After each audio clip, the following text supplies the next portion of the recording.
So your AdWords campaign offering a free report on sleep apnea has netted you tons of names and email addresses, more than you could ever hope for. So what do you do now? I'll tell you when we come back.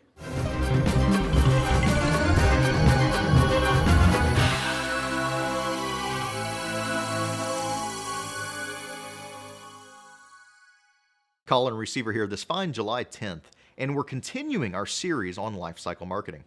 Now, the first stage we talked about is attracting attention, and you can do that through ads, SEO, TV, billboard, radio, newspaper, magazine, any way that you can say, hey, look at me.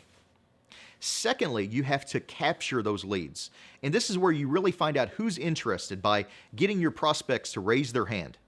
You can then start to nurture them, which is the third step that we're talking about today. This is where you say, here is what I have to say. Let me tell you about this. And this is how you can stay in regular communication with a prospect until they decide to set up an appointment. Now, this is a little bit different than what you might be familiar with Demand Force or Lighthouse 360 or Smile Reminders.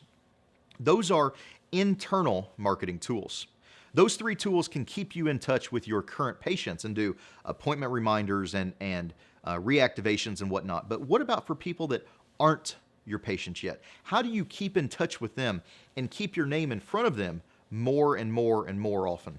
We recommend to our clients to use email campaigns and postcards that you can collect and build. You can build your tribe using what we call advertising lures.